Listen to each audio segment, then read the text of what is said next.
The state spent 15 million Ghana cedis on last year's celebration in Koforidua and spent 13.7 million cedis on the previous year's celebration in Ho. This year, hope na man any person restore no eno na wahya in way and the restore hope for Ghana fom. Yen samoefo nyina kwaba ebiem emra jumadie so after say Independence Day celebration no akwawie no ensem bebre in the freche e by His Excellency John Dramani Mahama o leak information bi ho ama akakwe topic of the week. Quick one, Commander. Yeah. Yanko na yentie na yenhwemra ba 3 minutes. Yeah. Na minim say ba enkomodie bebre e wa chesan say His Excellency John Dramani Mahama na some kan say na no dan Akuffo. Yeah. And say last year omu yusu 15 million Ghana cedis. Yeah, of course. And at the celebrity Independence Day, no? Yeah. Ghana for bo fu pa. Ama siya no kase. And say enkomodie bebre efreche e bana minim say yakoba. Ahefo so be che o madwen afa sa situation ho na bibia ai kama but this time His Excellency John Dramani Mahama decided say obe katikos yenkomra na eba commander din semni nyina beto aso. Based on fiscal discipline and living within our means, we're striving to expand our economy to yield prosperity for all. And to do this, we must look within and make sure that we are raising revenue domestically. This administration is working to implement the 24-hour economy program to ensure that our economy never goes to sleep. This will allow us to create the necessary job expansion, boost productivity, increase our exports capacity and trade footprint, and also reduce our dependence on foreign aid. The US $10 billion Big Push initiative will also modernize our infrastructure. It will create jobs, it will stimulate local industry, ensuring that our development is driven from within rather than funded from outside. Agriculture remains our biggest opportunity to reduce import dependence. With over $2 billion spent annually on food imports, the Agriculture for Economic Transformation agenda is structured to strengthen local agribusiness and ensure food security. The Feed Ghana program will drive mass food production and stabilize food prices. At the same time, the Poultry Farm to Table initiative, otherwise referred to as Nkukong Kitenkete program, will boost domestic poultry production and processing to directly address our 95% reliance on imported poultry products. The success of these policies depend on active citizen participation, particularly from our young people. The AgriNext program will equip 30,000 young people with land, training, and agribusiness opportunities. Farmer service centers in every district will provide access to mechanization services, quality seeds and fertilizer to boost local food production. My brothers and sisters, this is a defining moment, but policies alone, no matter how well couched and no matter how well intentioned, will not change our reality. Action will change that reality. As President, I'm taking the necessary action to create growth opportunities and enhance our economic independence. Young Ghanaians must step up to the plate, seize these opportunities, and contribute to building a self-sufficient nation. Ghana's economic future is in your hands. Rather than perpetually decrying our failures, every anniversary of our independence must present an opportunity for us to account for the legacy we are building for our next generation. We of this generation are merely custodians of this country and resources. They are entrusted to us to manage them wisely today for the generation of tomorrow. These independence anniversaries must therefore be a moment of reflection, not on what we have done for ourselves, but on how well we have stewarded national assets for those we will hand them over to in the future. Our story cannot be one of missed opportunities. It must be one of continued effort to achieve far more than we can boast of now. Posterity will not accept our failures or take them kindly. As President, I am committed to providing the bold leadership and the clarity of vision that is needed to navigate the turbulent economic waters we are sailing in currently, while safeguarding our future. During the 58th Independence Anniversary, we implemented reforms to the annual Independence Day Parade. This reform eased the burden of thousands of school children who march, sparing them from hours of standing in the scorching sun. They formed up on the parade ground only when it was time for their march past and presidential acknowledgement. A few years ago, the previous administration also implemented reforms, deciding to rotate the hosting of Independence Day celebrations among the regions of our country. This initiative was intended to bring the celebration closer to all our people.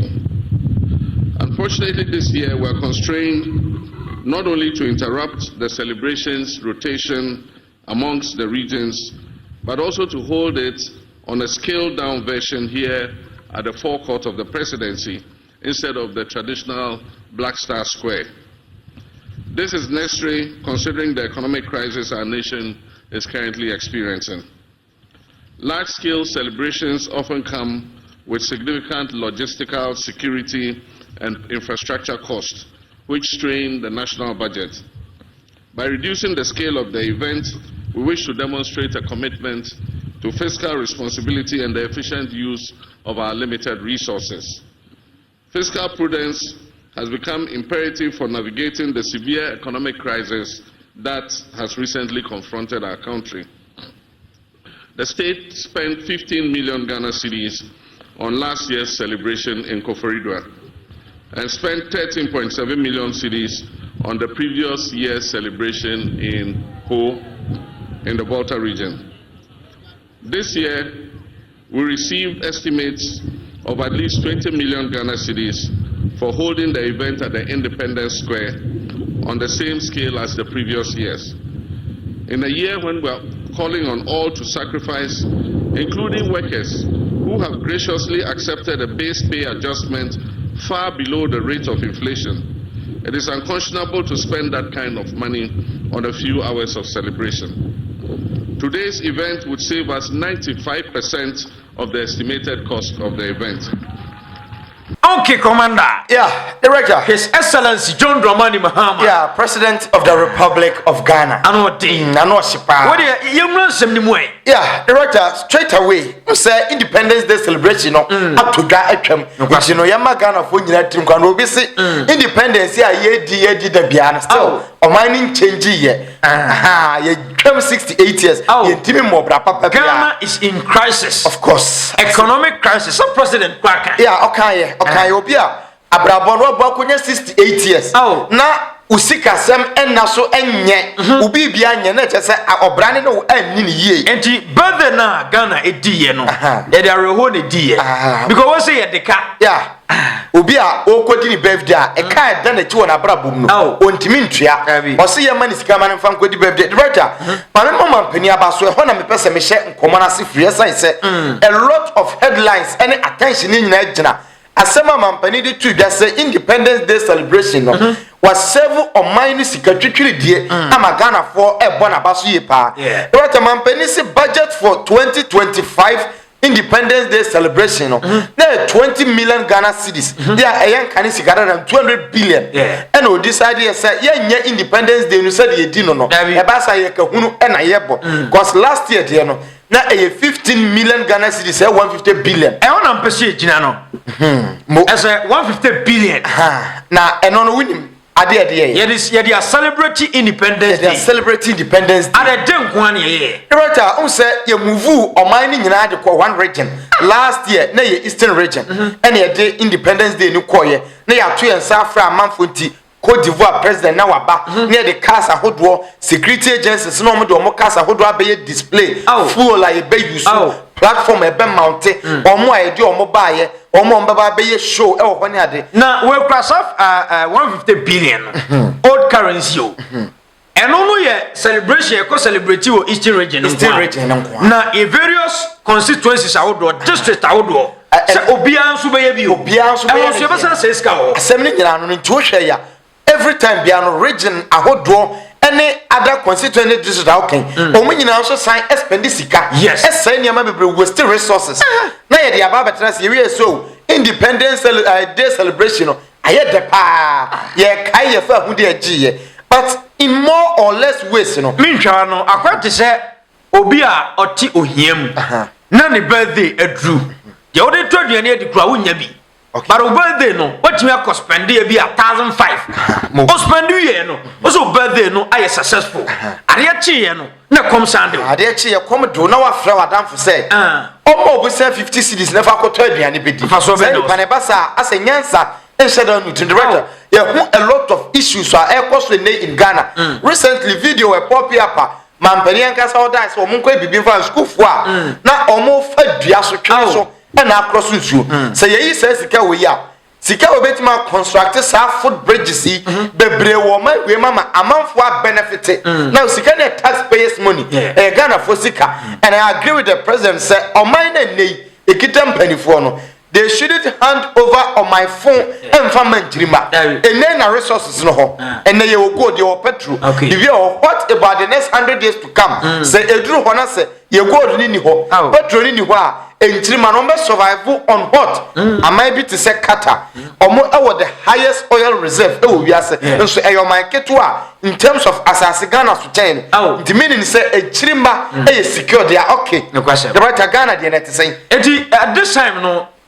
Sena His Excellency John Dramani Mahama used to celebrate Independence Day. Yeah, director on the usage of money no. Young fan said last year Nana Domo UC 150 billion. Yeah. And this year no already 200 billion. Eko to mampeni and him say eno ena ebe yusu e dey celebrate Independence Day. Yeah, of course. Ena mampeni dey say na celebrate. Yeah, director mampeni e dey 15 billion and I celebrate Independence Day celebration 15 billion anti 200 billion no me de koto nanim no wanya ntum ye use 15 billion and the Independence celebration to be sure Independence Day we amanfo kra ka so ase ya nshara amfrefra amanfo ama ya mount platform kese nti mampani wa take ane so ye pesca dia ya kwan ye pesca dia ye hospitals agenda 111 and na kanwura mu ye pesca dia kwa ko wi usi enko seska no Independence Day ho keke I agree me no ya adwen say mampani aye the right thing na right wonim say mampani nkomo na odi kire Ghana for say opese or restore hope no these are some of the things ya odi be restore hope say Ghanaian youth commander say right me say hope na mampani person restore no eno na wa sha say wey and the restore hope for Ghana from because Ghana youth etifie na ote say afra say the 150 billion energy Independence Day afi mampani say ompani the 15 billion energy ya na che say out of 150 billion no mampani di emu 10% in can name poni ebeka say niema bo akosoro bibi akosoro but mampani di emu 10% and accelerate the same Independence Day the same thing and yaye na che say mampani hope na okaye no nkakra wa share say work on that say oba restore hope na said the one can say president mama said the wash ase no say obekwa ni saa pepepe dia and the truth be told at the end of the term no Ghana for be ebe sha ase a president bi kura on twanwie Ghana for be president me hunu say unsa na amanfo ka say na nado dan Akuffo ado ekofie nti o man nkrofo wiewia sika opezo wiewia sika kwotena fie and His Excellency John Dramani Mahama ba betena konwa ne so we so ye the second time oba na amanfo ka say oba betwa 4 years pe onye I mean fan say onye accountable after the 4 years no nti emayan to aba ma no na Ghana for dia so den ko to aba ma Mahama and at this time wa ba and osisika ye dey celebrate last year no esonodo o di mu 10% pe ya djuma no nti this time no e chese Mahama oba be wiaye anaso oba be boye the right way there e proof and amampina proof actually say enya wia na oba be wiaye na adwuma na oba be ye and a point of correction sa mentality na shaman for trim say eka obi last time just say okobokro no enya sa na tie na onye accountable no accountability abaya obesa aba foforo no wo na also hold previous government accountable say ye to abama ma oba abanda da na watwam no wo aban mo na oba wo na also hold na accountable na ohwehwe ni nsem odi bone also wo che no nti enei se mampani ni hu ni say omma biam na obaba biam po no de o say obeye adwuma na ministers ni mabokro no a obeka che say minister ni awia otwatem ni wia onya minister biamti minister na hold na accountable na the answer is no aban mo na waba no it's up to you say obo hold every government official bia okoye accountable na sika bia fa ne sase no wachi say oyo ke sika mfa ho so a you are free to go nti I agree say President Mahama oba say oba be adwuma asat eneya me no kase that is how amesia ka asem no and I love it that way say enedia wa she adwuma se yie o prove Ghana for say e adwuma ne de ne baaye yen hwe how niam be sia ko but bituche edi mampani on this Independence Day na nkomo ba ko todwa in mampani nkomo no na mampani so or the sum of adwuma no e she youth oh yeah was what so many occasions say amammo we na obebu no youth ni ebebu oh say na no bi odi adwuma share Franka Mwakohene yeah I think Asante Regional Minister yeah papa ne adwuma yeah the youth but who say Independence Day no ono decide yes on the on celebrate yeah of course but Independence Day no or the corporate krum ama matese o de nsamansama nyina ba Asante Region the right mo wo de to form a yebesama na me pese sasem no me di ho nkomo ka ye ni nkomo right mre bi atwam so obehwe a in your regions ahodo ane wo Ghana ha no na district assembly bia ne chere assemblies ahodo no na omo sa town council na ma mka no tangas no say eno na amanfo ebe kai pa na omo ne nam afiafiem nkronkrom wo a wo to aduane ne ufie nti omo ba na say eho nya na ya sama abọ kantia basa wote so omo ba pe waduro ne wo ma na nya obekwa kotwitwi ho ansa no ma ba bedru right asa initiative no na Honorable Frank Amwakohene esan di ababiem se e wo se Kumasi kro no ena Ashanti region eye clean na eye kama right mpanifo bebra abakọ regional minister sakese a omo emu odu omo Semensa they didn't Simon care about this Ashanti regional minister former this onya very young guy yeah onya 40 years na otime dwene se even mampani di adwuma ne share ne nsa no eni na he onya abosome mienu we decided say krono by force obema mu atia right this are some of the people who say trust woman no matter their age emfie enkape na ono mama na chair no say Independence Day no fam prapra kuma the right nyansa atemba kwa mpese meka ne se mpanifo ta aka asem se ansana ye ba ubanyansafo no na paninkwasea akwala nyansafo na paninkwasea atiase mpanifo momfa ncheme but point ne se obi oho a wanyini but adwene na nyamede ma no akwada bi die e wo soro chen no intimate ma atra ha ka se Frank Amwakohene adwene na edane trim no ye wo mpanifo bebra within on one party and outside the party different political parties no omo ni bi say ya na youth no the last of Frank Amwakohene Ashanti regional minister mo say ya no mba ya adwuma na ebe pavy way ama enchima na ya edi achi no asem ni nyina na because mama eken yeah intino yemmo na baso na yenhwe say as time goes on ebe ko say ya na president mama ni initiative a o ka say opesa youth no obi a participate in agriculture any 24-hour economy ni say sika ye de kraduane ba no yemfa opportunity bia na yemfa say sika no so encreate inuma na yemfa produce de na yenye operation feed Ghana say no say uye youth adwin bi wo say youth no say umo adwuma amunya adwuma ni enti ye youth no so no yemmo ye homoden say empanimfo no ma adwuma ebeye ni ye memfa ne say 24-hour economy ya ba companies ya ba bie na meti baabi mi ni adwuma ye na fe no manya adwuma ne bi ya e wo say me de pepane ahodi ye adwuma no that is the point enti ye wo mo a amanfo boy employer omo enti omo employer fa pepe ye adwuma ene wo mo asade mampani e ka ye be a lot of farming ye benya individual youth a we interested in agriculture aban ne be boa wo say ye boa mo ye kua but Ghana ni aban di sika a sponsor ne say onye kwa no wi aduane no o de be fa Togo na wakoton o de be fa la Côte d'Ivoire na wakoton na adwuma no ho no kwa wi sika ho no kwa wi sika and that attitude we must get rid of it nti I agree mampani ye nyina ye mobo ho na ye hwe hawa omani besi akọ director president Mahama so far so good was starting on a very good note ye hwe say nsem na ye ka no e be ko say ye na bibia etuma ye kama cutting of ministers, cutting of course, protecting government and as a public person. Okay. He's on course. Okay.